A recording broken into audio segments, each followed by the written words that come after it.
The Greenland question? Why the Arctic now sits at the center of American power.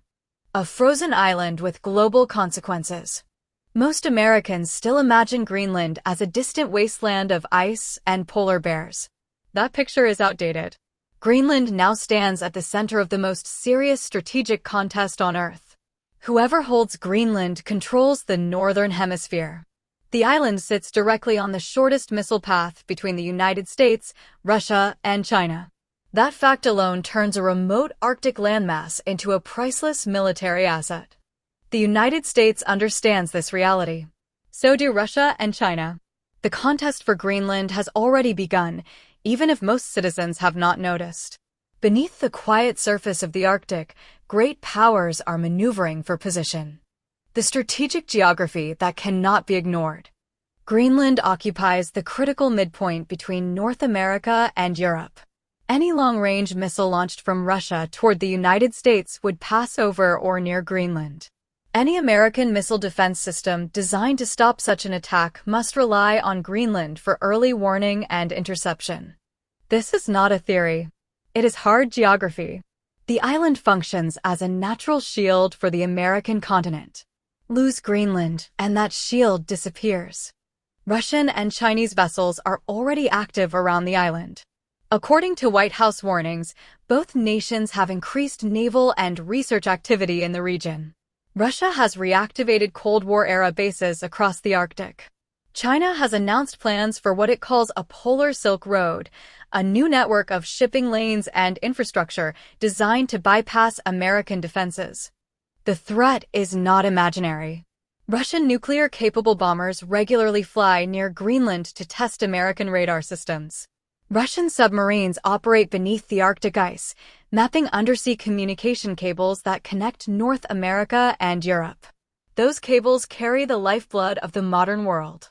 Finance, data, and military communications all depend on them. A single coordinated attack could cripple the global internet in minutes. Greenland stands in the path of all these threats. Denmark's dilemma. Legally, Greenland belongs to Denmark. In practical terms, Denmark lacks the power to defend it. Denmark maintains only about 20,000 active duty troops in total. Its Arctic presence consists of a small number of ships, aircraft, and the legendary Sirius Dog Sled Patrol. Those 12 men and their dogs patrol thousands of miles of frozen territory with courage and tradition. They do not represent a serious combat force. By contrast, the United States fields 1.4 million active duty personnel and more than 13,000 aircraft. The American Navy operates 11 nuclear-powered aircraft carriers and 70 submarines. Denmark has no submarines and only 9 frigates. The disparity is overwhelming. If the United States deployed a single airborne division to Greenland, American forces would outnumber all Danish combat troops on the island many times over. Greenland itself has no army, no navy, and no air force. Its internal military strength is zero. The island survives under a tripwire defense strategy that assumes NATO would come to its rescue in a crisis. That assumption grows weaker each year. Why Washington suddenly cares? For decades, Greenland remained a quiet backwater of American defense planning. Climate change, new shipping routes, and renewed great power rivalry have changed everything. As Arctic ice melts, new sea lanes open. Those routes offer faster travel between Asia and Europe. They also create new corridors for military movement. China wants to dominate those corridors. Russia wants to control them. The United States cannot allow either outcome. China also eyes Greenland for another reason. The island contains enormous deposits of rare earth minerals. These resources are essential for modern technology, advanced weapons, and electric vehicles. Beijing already dominates global rare earth production. Control of Greenland would tighten that grip and give China new leverage over Western economies. From Washington's perspective, Greenland has become too important to leave in weak hands. How an American takeover could unfold. If a crisis erupted tomorrow, the United States possesses the capability to secure Greenland rapidly. The process would likely follow several clear stages. The first step would be electronic isolation. American EA-18G Growler aircraft and specialized satellites would jam communications across the island. Greenland's link to Copenhagen could be severed in minutes. At the same time, American fighters would establish total air superiority. F-35 and F-22 aircraft would enforce a no-fly zone. Within hours, the skies over Greenland would belong entirely to the United States. Next would come airborne landings. C-17 transport planes could drop paratroopers onto the main airports at Kangerlussuaq and Narsarsuaq. Those are the only runways capable of handling heavy military equipment. Once secured, they would become gateways for a massive buildup. A naval blockade would be the second big step. The U.S. Navy would close off the Guyuk Gap, which is the most important sea route between Greenland, Iceland, and the UK. American submarines would patrol the North Atlantic to keep Russia from becoming involved. Carrier strike groups would set up command headquarters offshore. Amphibious ships would land Marines and vehicles in Nuuk, the capital of Greenland, and take over the government without any trouble. Logistics would follow. Greenland has no roads connecting its towns. Heavy armored vehicles, such as Abrams tanks, would struggle on soft permafrost. The United States would instead deploy lighter M10 Booker tanks and Stryker vehicles better suited to Arctic conditions. Engineers and contractors would arrive to expand bases, repair airfields, and construct new facilities. One of the primary goals would be the creation of a permanent missile defense shield. Greenland offers unmatched terrain for radar systems and interceptor sites capable of protecting North America from ballistic missile attack. Another priority would be protecting undersea data cables. Specialized Navy teams and underwater drones would monitor and guard these critical lines to prevent Russian sabotage.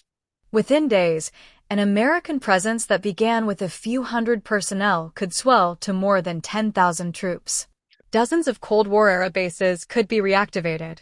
The island would effectively become an American fortress. The role of Thule Space Base. Thule Space Base, now called Patuxent, already serves as America's most important Arctic installation. In any future strategy, it would expand into a massive multi-domain hub. Fighter squadrons, missile defense units, and surveillance systems would operate from this single location. Dual-use civilian ports would also play a role. New deep-water facilities built for commercial purposes could quickly convert to military use, hosting destroyers and submarines. This infrastructure would guarantee American control over the North Atlantic and provide constant tracking of Russian naval movements. Could China make a move of its own? Some analysts ask whether China might attempt to militarize Greenland before the United States acts. The answer lies in logistics. China faces enormous geographic barriers. To reach Greenland, Beijing would need to rely on one of three difficult routes. The Northern Sea Route along Russia's coast shortens travel time, but requires Russian nuclear icebreakers to clear the way. That dependence limits Chinese freedom of action. The Northwest Passage through Canadian waters presents another option. Yet any Chinese military movement there would trigger immediate NATO response.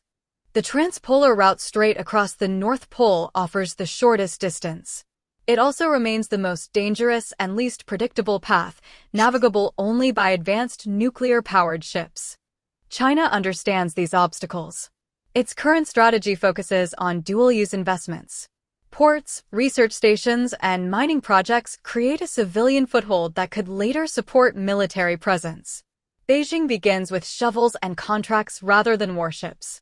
Still, as Arctic ice continues to retreat, the possibility of a Chinese or Russian power play grows. American planners must assume the worst. The clock is ticking. Greenland no longer represents a quiet corner of the world. It has become a pivot point of global power. Control of the island means control of missile trajectories, shipping lanes, rare earth minerals, and the digital arteries of the modern age. The United States views Greenland as a shield protecting the homeland. Russia and China view it as a doorway into America's defenses. Those opposing visions cannot coexist forever. Whether through diplomacy, economic pressure, or outright military action, the struggle for Greenland will shape the next era of international security. The Arctic is warming, but the geopolitical climate grows colder by the year. For the United States, the message is simple. Lose Greenland, and you lose the high ground of the world. Hold it, and the hemisphere remains secure. That reality explains why a frozen island now stands at the center of American strategy. All right. Turn on some music while I work on this. Yo, listen up, let me share a tale about the deep state and the power they hail. Unelected officials making moves in the night, shaping policy without a fight. They're the shadow